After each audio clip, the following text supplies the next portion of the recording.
ഡൽഹി ചെങ്കോട്ടയിലെ ഭീകരാക്രമണത്തിലെ ഏകദേശം 9 പേര് മരിച്ചു എന്നാണ് വാർത്ത വരുന്നത്. 30ഓളം ആൾക്കാർക്ക് പരുക്കുണ്ട്. 6 പേര് അതീവ ഗുരുതരാവസ്ഥയിലാണ് ഡൽഹിയിലെ റാം മനോഹർ ലോഹ്യ ഹോസ്പിറ്റലിൽ കിടക്കുന്നത്. ഇത് ഒരു ചാവേർ ആക്രമണമായിട്ടാണ് കണക്കാക്കുന്നത്. ഡോക്ടർ ഉമർ മുഹമ്മദ് എന്നയാൾ ഒരു I-20 വാഹനത്തിൽ ചെങ്കോട്ടയിൽ വന്ന് ഏകദേശം കാറ് 3 മണിക്കൂർ അവിടെ വെയിറ്റ് ചെയ്തു. 6:52 ആണ് ഈ സംഭവം നടക്കുന്നതിന് തൊട്ട് മുമ്പ് 3 മണിക്കൂർ കഴിഞ്ഞിട്ട് അവിടെ നിന്ന് വന്ന് ഒരു ട്രാഫിക് സിഗ്നലിൻ്റെ അവിടെ വെച്ചാണ് ഇത് പൊട്ടിത്തെറിക്കുന്നത്. ഒറ്റയ്ക്കുള്ളൊരു ഓപ്പറേഷനാണ് ഡോക്ടർ ഉമർ മുഹമ്മദ് നടത്തിയത്. ഉമർ മുഹമ്മദ് ഒരു ഡോക്ടറാണ്, MBBSകാരനാണ്. അയാൾ PG എടുത്തിട്ടുണ്ട്. ശ്രീനഗറിലെ മെഡിക്കൽ കോളേജിലാണ് പഠിച്ചത്. അനന്തനാഗ് മെഡിക്കൽ കോളേജിൽ നിന്ന് പോസ്റ്റ് ഗ്രാജുവേഷൻ നടത്തി. പക്ഷേ ജെയ്ഷെ മുഹമ്മദിൻ്റെ ഒരു ആരാധകനാണ്, ജെയ്ഷെ മുഹമ്മദിൻ്റെ പ്രവർത്തകനാണ്. അടുത്ത ദിവസത്തെ ചില നീക്കങ്ങൾ നമ്മൾ ശ്രദ്ധിക്കണം. ഒരാഴ്ച മുമ്പ് ഗുജറാത്തിലെ ഒരു ഡോക്ടർ ഉൾപ്പെടെ 3 പേര് ATS പിടിക്കപ്പെട്ടു. അവരുടെ കൈവശം 3-4 റിവോൾവർ ഉണ്ടായിരുന്നു, ചില ഡെറ്റനേറ്ററുടെ അംശങ്ങളുണ്ടായിരുന്നു, മറ്റ് ചില ഓയിലുകളും അവരുടെ കയ്യിലുണ്ടായിരുന്നു. ഗുജറാത്തിലെ ഭീകരാക്രമണം നടത്താൻ വേണ്ടിയിട്ട് ആരെയും ഇത് ഏൽപ്പിക്കാനായിട്ട് വന്നതാണ്. അത് ATS പിടിച്ചു, അവരെ അറസ്റ്റ് ചെയ്തു. തുടർന്ന് ഫരീദാബാദിൽ വെച്ച് 3 ഡോക്ടർമാരെ NIA അറസ്റ്റ് ചെയ്തു. അവരുടെ കൈവശം അമോണിയം നൈട്രേറ്റ് 2900 കിലോഗ്രാം ഉണ്ടായിരുന്നു. ആ ഡോക്ടർമാർ അവിടെ നിന്ന് ചാടിപ്പോയതാണ് ഡോക്ടർ ഉമർ മുഹമ്മദ് എന്ന് കരുതുന്നു. കാരണം അവിടെ നിന്നാണ് ആ വാഹനം വന്നിരിക്കുന്നത്. ഡോക്ടർ ഉമർ മുഹമ്മദ് I-20 ഒരു വാഹനത്തിലാണ് ചെങ്കോട്ടയ്ക്കടുത്ത് എത്തിയത്. ഡോക്ടർ ഉമർ മുഹമ്മദിൻ്റെ സഹോദരനും അമ്മയും ഇപ്പം പോലീസ് കസ്റ്റഡിയിലാണ്. ഇതൊരു ചാവേർ ആക്രമണമാണ് എന്ന് കരുതുന്നതുകൊണ്ട് ഛിന്ന ഭിന്നമായ മൃതദേഹത്തിൻ്റെ അവശിഷ്ടത്തിൽ നിന്ന് DNA പരിശോധനയ്ക്ക് ലാബറട്ടറിയിൽ അയച്ചു കഴിഞ്ഞു. അതോടൊപ്പം തന്നെ അത് കമ്പയർ ചെയ്യാനായിട്ട് അദ്ദേഹത്തിൻ്റെ സഹോദരൻ, അദ്ദേഹത്തിൻ്റെ അമ്മ എന്നിവർ പോലീസ് കസ്റ്റഡിയിലെടുത്തിരിക്കുന്നു. അവർ ചോദ്യം ചെയ്തപ്പം സഹോദരൻ പറഞ്ഞ് ഇയാളുമായിട്ട് വലിയ ബന്ധമൊന്നുമില്ല, വളരെ നാളുകളായിട്ട് ബന്ധപ്പെടുന്നില്ല എന്നുള്ള രീതിയിൽ തന്നെയാണ്. നമുക്ക് എന്തുകൊണ്ടാണ് ഇപ്പോൾ ഇങ്ങനെ ഒരു തിരിച്ചടി ഉണ്ടായത് എന്ന് നമുക്ക് നോക്കേണ്ടിയിരിക്കുന്നു. ഹരിയാനയിലുള്ള ഫരീദാബാദിൽ നിന്നാണ് ഇവർ ഈ ജെയ്ഷെ മുഹമ്മദിൻ്റെ പ്രവർത്തകരായി ഇവർ വന്നതെന്ന് കരുതുന്നു. ഡൽഹിയിലെ ടൗൺഷിപ്പിൽ നിന്ന് ഏകദേശം 32 കിലോമീറ്റർ അകലേ ഉള്ളൂ. ഡൽഹിയുടെ പ്രാന്തപ്രദേശം എന്ന് തന്നെ പറയാം ഫരീദാബാദ്. ആ ഫരീദാബാദിലുള്ള 3 ഡോക്ടേഴ്സിനെ അറസ്റ്റ് ചെയ്തിട്ടുണ്ട്. അവരുടെ കയ്യിൽ നിന്ന് അലുമിനിയം നൈട്രേറ്റ് ധാരാളം കണ്ടെത്തി കഴിഞ്ഞു. അത് വലിയൊരു ആക്രമണത്തിന് വേണ്ടി തയ്യാറാക്കിയതാണ്. അവിടുന്ന് പോലീസ് റെയ്ഡിനോടുകൂടി ചാടിപ്പോയ വ്യക്തിയാണ് ഡോക്ടർ ഉമർ മുഹമ്മദ്. ഇവരെല്ലാം ലഷ്കർ-ഇ-തോയ്ബയുടെ ആരാധകരാണ്. ഇവരെ നിയന്ത്രിക്കുന്നത്. നമുക്ക് ഈ സമയത്ത് ഈ ചെങ്കോട്ട ആക്രമണ സമയത്ത് നമുക്ക് ഓർമ്മ വരുന്നത് നമുക്ക് നേരത്തെ കാശ്മീർ പഹൽഗാം കൂട്ടക്കൊലയാണ്. അതിൻ്റെ ഭാഗം തന്നെയാണ് ഇപ്പോൾ ഡോക്ടർ ഉമർ മുഹമ്മദ് ഉൾപ്പെടെയുള്ളവരുടെ ഈ ടെററിസ്റ്റ് ആക്രമണം. കാശ്മീർ പഹൽഗാം കൂട്ടക്കൊല നമുക്ക് 2020 ഏപ്രിൽ നടന്നതാണ്. 26 പേരോളം വെടിവെച്ച് കൊന്നു. അവിടെ ഇന്ത്യക്കാരെ വെടിവെച്ച കൂട്ടത്തിൽ നമ്മുടെ വിജയകുമാർ എന്ന് പറഞ്ഞ കൊച്ചിയിലുള്ള ഒരാളും ആക്രമിക്കപ്പെട്ടു, അദ്ദേഹം കൊല്ലപ്പെട്ടു. പഹൽഗാം ആസൂത്രകൻ സൈഫുള്ള കസൂരി എന്നയാളാണ്. 5 പേരാണ് അവിടെ എത്തിയത്. 2 പേര് പാകിസ്ഥാനികളും 3 പേര് കാശ്മീർ സ്വദേശികളുമാണ്. എന്തായാലും അവരെ ഇന്ത്യ വകവരുത്തി. പിന്നീട് പഹൽഗാം ആക്രമണം, അത് സിന്ദൂർ ഓപ്പറേഷൻ്റെ കാര്യങ്ങളൊക്കെ നമുക്കറിയാം. അതിന് പകരം വീട്ടിയതാണ് എന്ന് ഞാൻ കരുതുന്നു. ലഷ്കർ-ഇ-തോയ്ബയുടെ അന്നത്തെ സ്ഥാപകർ നമുക്കറിയാം 1985-86 കാലഘട്ടത്തിൽ ഹഫീസ് സയ്യിദ് എന്ന് പറഞ്ഞ ആളാണ് ലഷ്കർ ഇ തോയ്ബ പാകിസ്ഥാനിൽ സ്ഥാപിച്ചത്. ഇന്ത്യക്കെതിരായിട്ടുള്ള അക്രമം നടത്താനും കാശ്മീരിനെ സ്വതന്ത്രമാക്കാനും ഇന്ത്യ ഒരു മുസ്ലിം രാഷ്ട്രമാക്കി കൊണ്ടുവരാനും ഒക്കെ വേണ്ടിയുള്ള ഒരു പ്രവർത്തനമാണ് കാശ്മീരിലെ നിവാസികളായ പലരുമായിട്ട് ചേർന്ന് ലഷ്കർ ഇ തോയ്ബ ഹഫീസ് സയ്യിദിൻ്റെ നേതൃത്വത്തിൽ ഇത് തുടങ്ങി വെച്ചത്. ലഷ്കർ ഇ തോയ്ബ പിന്നീട് 2 ഗ്രൂപ്പായിട്ടുണ്ട്. എങ്കിലും അതിൻ്റെ ഒരു വിഭാഗം ഈ നമ്മുടെ സിന്ദൂർ ഓപ്പറേഷന് പകരം തീർക്കും എന്ന് അന്നേ പറഞ്ഞിരുന്നു. ആ പകരം തീർക്കുമെന്ന് പറഞ്ഞത് അത് കാശ്മീരിൻ്റെ ഒരു പ്രാദേശിക നേതൃത്വത്തിന് ഇത് വിട്ടുകൊടുത്തു. ലഷ്കർ ഇ തോയ്ബ പാകിസ്ഥാനിൽ നിന്ന് വരണ്ട, കാശ്മീരിൽ ഇവരുടെ യൂണിറ്റ് ഉണ്ട്, അത് TRF എന്നാണ് അറിയപ്പെടുന്നത്. റെസിസ്റ്റൻ്റ് ഫ്രണ്ട് ലഷ്കർ ഇ തോയ്ബയുടെ ഒരു ഭാഗം തന്നെ. തോയ്ബ റെസിസ്റ്റൻ്റ് ഫ്രണ്ട് എന്നാണ് അതിൻ്റെ പേര്. TRF അത് കാശ്മീരി, അവിടെ തന്നെ ഞങ്ങളുടെ കുട്ടികളുണ്ടെന്നൊക്കെ അന്ന് വാചകടിച്ചിരുന്നു. ആ വിഭാഗത്തിൽപ്പെട്ട ആൾക്കാർ തന്നെയാണ് ഈ ആക്രമണത്തിന് നേതൃത്വം കൊടുത്തത്.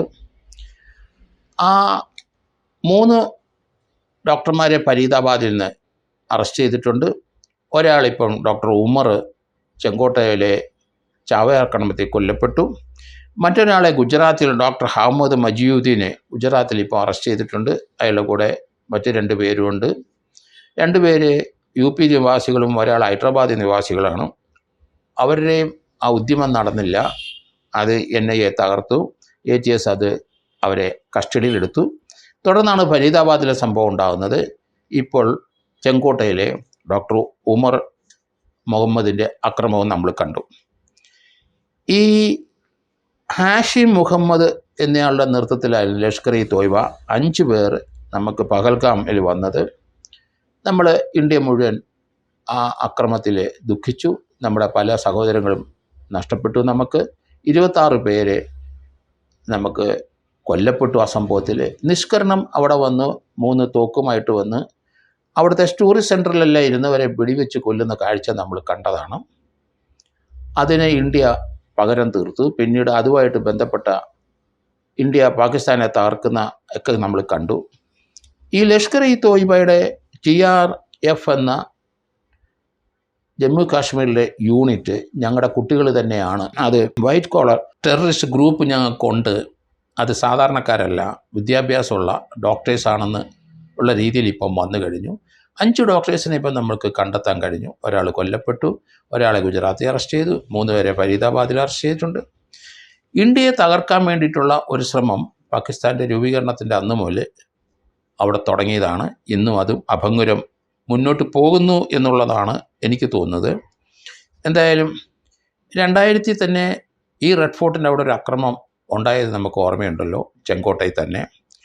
2001 അവർ ഇന്ത്യൻ പാർലമെൻറ്റ് ആക്രമിച്ചു. 2005 ഏപ്രിൽ 17 ഡൽഹിയിലെ ബോംബിങ് നടന്നു. ലഷ്കർ ആൾക്കാരുടെ പ്രവർത്തന ഫലമായിട്ട് ഇതൊക്കെ നടത്തിയത്. 2008 നമ്മൾ കണ്ടു. ലഷ്കർ ഇ തോയ്ബയും പാകിസ്ഥാൻ സൈന്യവും ചേർന്ന് ബോംബെ അറ്റാക്ക് നമ്മൾ കണ്ടു. 2010 പൂനെയിലൊരു അക്രമം ഉണ്ടായി. 2010 ശേഷം 2025 പഹൽഗാം TRFൻ്റെ അക്രമം നമ്മൾ കണ്ടു. ഇപ്പോൾ ആ പഹൽഗാം അക്രമത്തിന് അവിടുത്തെ നിയോഗിച്ച 5 പേരെ നമ്മൾ പിന്നീട് താഴ്വരകളിലെല്ലാം സഞ്ചരിച്ച് അവരെ ഐഡൻറ്റിഫൈ ചെയ്തു. അതൊരു മലയാളി ക്യാമറാമാന് അതെല്ലാം ഈ ആൾക്കാരെ വെടിവെച്ച് കൊല്ലുന്നതെല്ലാം അദ്ദേഹം ഒരു മരത്തിൻ്റെ മുകളിൽ ഇരുന്ന് ഷൂട്ട് ചെയ്തൊക്കെ എനിക്ക് ഓർമ്മ വരുന്നു. അങ്ങനെയാണ് ആൾക്കാരെ നമ്മൾ ഐഡൻറ്റിഫൈ ചെയ്ത് ആളെ തിരിച്ചറിഞ്ഞു. 3 പേര് തോക്കുമായിട്ട് നിഷ്കരണം അവിടെ ടൂറിസ്റ്റായിട്ട് വന്ന പാവങ്ങളെ വെടിവെച്ച് കൊല്ലുന്നത് നമ്മൾ കണ്ടു. ഒരു പട്ടാളക്കാരൻ്റെ ഭാര്യയുമായിട്ട് മധുവിധുവിന് വന്നപ്പം അയാൾ മരിച്ചു വീണ സ്ഥലത്ത് പഹൽഗാമിൻ്റെ അവിടെ അയാൾ മരിച്ചു വീണതിൻ്റെ അടുത്ത് ആ സ്ത്രീ ഭാര്യ മണവാട്ടി ഇരുന്ന് പൊട്ടിക്കരയുന്ന ദൃശ്യങ്ങളൊക്കെ നമ്മുടെ മനസ്സിൽ നിന്ന് പോയിട്ടില്ല. ഏതായാലും പാകിസ്ഥാനിലെ ലഷ്കർ ഇ തോയ്ബയുടെ ഉന്മൂലനം ചെയ്യേണ്ട ഒരു ആവശ്യം ഇന്ത്യക്കുണ്ട് തീർച്ചയായിട്ടും. അതുകൊണ്ട് ഇനി ഇന്ത്യയുടെ നീക്കം എന്താണ് എന്ന് നമുക്ക് നോക്കേണ്ടിയിരിക്കുന്നു. കാരണം വളരെ സൂക്ഷ്മതയോടെ ഇന്ത്യ നീങ്ങും. കാരണം ലഷ്കർ ഇ തോയ്ബയെ ഉന്മൂലനം ചെയ്തേ പറ്റുള്ളൂ. ഇപ്പം പാകിസ്ഥാൻ ഈ പെഹൽഗാമിനടുപ്പിച്ച് ആ ലഷ്കർ ഇ തോയ്ബയെ നമ്മൾ ആക്രമിച്ചു. ഇനി അത് ബോംബിട്ട് തകർത്തേ പറ്റുള്ളൂ. കാരണം ആ യൂണിറ്റ് അവിടെയും ഉണ്ടാകാൻ പാടില്ല. അതിലെ അംഗങ്ങളൊന്നും ഇന്ത്യയിലോട്ട് ഇനി ഇതുപോലെ ഒന്ന് കുറ്റകൃത്യങ്ങൾ ചെയ്യാൻ അവസരം ഉണ്ടാക്കാൻ പാടില്ല. അതിന് തീർച്ചയായിട്ടും NIA ഉള്ള അന്വേഷണത്തോടു കൂടി അതിനും ചുവടുറയ്ക്കും എന്നാണ് ഞാൻ കരുതുന്നത്. കാരണം ഇന്ത്യയുടെ നിലനിൽപ്പിന് തന്നെ ഇപ്പം ത്രെട്ട് ക്രമേണ വർദ്ധിച്ചു വരികയാണ്. വൈറ്റ് കോളർ ടെററിസ്റ്റിനെ അയച്ച് കൊല്ലുമെന്ന് TRF പറഞ്ഞതനുസരിച്ചാണ് ഇപ്പം ഡൽഹിയിലെ ഡോക്ടർ ഉമർ അവർ ഈ അക്രമം നടത്തിയത്. ബ്രെയിൻ വാഷ് ചെയ്യുന്നു ഇന്ത്യയിലെ കാശ്മീരിലുള്ള കുട്ടികളെ. കാരണം കാശ്മീരിലെ 22 ജില്ലകളും ഇപ്പം ഒന്നിനൊന്ന് പുരോഗമിച്ചു കൊണ്ടിരിക്കുന്നത് പാകിസ്ഥാനുമായിട്ട് കമ്പയർ ചെയ്ത് കഴിയുമ്പോൾ വളരെ വ്യത്യസ്തമായൊരു തലമുറ അവിടെ വന്നു കഴിഞ്ഞു. ഒമർ അബ്ദുള്ളയുടെ നേതൃത്വത്തിൽ അവിടെ പ്രാദേശിക ഭരണകൂടമുണ്ട്. എന്തായാലും കാശ്മീരിനെ സംബന്ധിച്ചിടത്തോളം അത് വലിയ പുരോഗതിയിലേക്ക് നീങ്ങുകയാണ്. എങ്കിലും അവിടെ നിന്നുള്ള ചില ആ കുട്ടികളെ ബ്രെയിൻ വാഷ് ചെയ്ത് ഇന്ത്യക്കെതിരായിട്ട് തിരിച്ചുവിടുന്ന കാഴ്ചയാണ് ഇതിൽ നിന്ന് മനസ്സിലാകുന്നത്. എന്തായാലും ഈ ഉമർ മുഹമ്മദ് എന്ന വ്യക്തി doctor PG graduation post graduation ഉണ്ടെങ്കിലും അദ്ദേഹം ഇന്ത്യക്കെതിരായിട്ട് അവരെ ബ്രെയിൻ വാഷ് ചെയ്യാൻ ലഷ്കർ ഇ തോയ്ബയ്ക്ക് കഴിഞ്ഞു. ബുദ്ധിജീവികളെ മാത്രം കോൺസെൻട്രേറ്റ് ചെയ്ത് ഇന്ത്യക്കെതിരായിട്ട് തിരിക്കും എന്ന് അവിടുത്തെ TRFൻ്റെ പ്രാദേശിക നേതാവൊക്കെ പറഞ്ഞതൊക്കെ നമുക്ക് ഓർമ്മയുണ്ട്. ഏതായാലും ഡൽഹിയെ മാത്രമല്ല ഗുജറാത്തിലും പല സ്ഥലത്തും അക്രമം സൈമിൾട്ടേനിയസ് ആയിട്ട് ഒന്നിനു പുറകെ നടത്താനുള്ള ഒരു പ്ലാനായിരുന്നു ഇതിൻ്റെ പിന്നിൽ. അതിന് വിലപ്പോകില്ല. കാരണം ഗുജറാത്തിലെ ആൾക്കാരെ നമ്മൾ പിടിച്ചു. അതുപോലെ തന്നെ 2900 അലുമിനിയം നൈട്രേറ്റ് അതും എക്സ്പ്ലോസീവ് സബ്സ്റ്റൻസും പിടിച്ചെടുത്തു. ഇയാളുടെ കൈവശം തീർച്ചയായിട്ടും ഡോക്ടർ ഉമർ മുഹമ്മദിൻ്റെ കൈവശം കാറിൽ അലുമിനിയത്തിൻ്റെ ഏതായാലും അലുമിനിയം ഓക്സൈഡ് ഉണ്ടായിരുന്നിരിക്കും, അലുമിനിയം നൈട്രേറ്റ് ഉണ്ടായിരിക്കും. കാരണം വലിയ എക്സ്പ്ലോഷനാണ് ഉണ്ടായത്. അത് സൈമിൾട്ടേനിയസ് ആയിട്ടുള്ള കുറേ എക്സ്പ്ലോഷൻ അവിടെ ഉണ്ടായി എന്നാണ് മനസ്സിലാക്കുന്നത്. പ്രാദേശികമായ സപ്പോർട്ട് അതിനകത്ത് ഉണ്ടോ ഇല്ലയോ എന്ന് നോക്കുന്നുണ്ട്. എങ്കിലും ഇയാളെ കൂടെയുള്ള 3 ഡോക്ടർമാരെ ഫരീദാബാദിൽ അറസ്റ്റ് ചെയ്തു. ഇയാൾ അവിടുന്ന് ചാടി ഇറങ്ങി വെപ്രാളപ്പെട്ട് വന്ന ഒരു ഓപ്പറേഷനാണ് എന്നും കരുതുന്നുണ്ട്. എങ്കിലും ഈ ഓപ്പറേഷന് തീർച്ചയായിട്ടും ഇന്ത്യക്കൊരു ത്രെട്ട് തന്നെയാണ്. അതിന് ബദൽ ഇന്ത്യ ചെയ്തേ പറ്റുള്ളൂ. അതുകൊണ്ട് ലഷ്കർ ഇ തോയ്ബയും അതുപോലെയുള്ള ടെററിസ്റ്റ് ഓർഗനൈസേഷൻ എവിടെയാണ് പാകിസ്ഥാനിൽ എവിടെയാണ് അവരുടെ ക്യാമ്പെന്ന് എവിടെയാണ് ഉള്ളതെന്നൊക്കെ ഇന്ത്യക്ക് അറിയാം. ഇനി അത് നിഷ്കരണം തകർത്തേ പറ്റുള്ളൂ. അതിലേക്ക് ഇന്ത്യ നീങ്ങും എന്ന് തന്നെയാണ് ഞാൻ കരുതുന്നത്.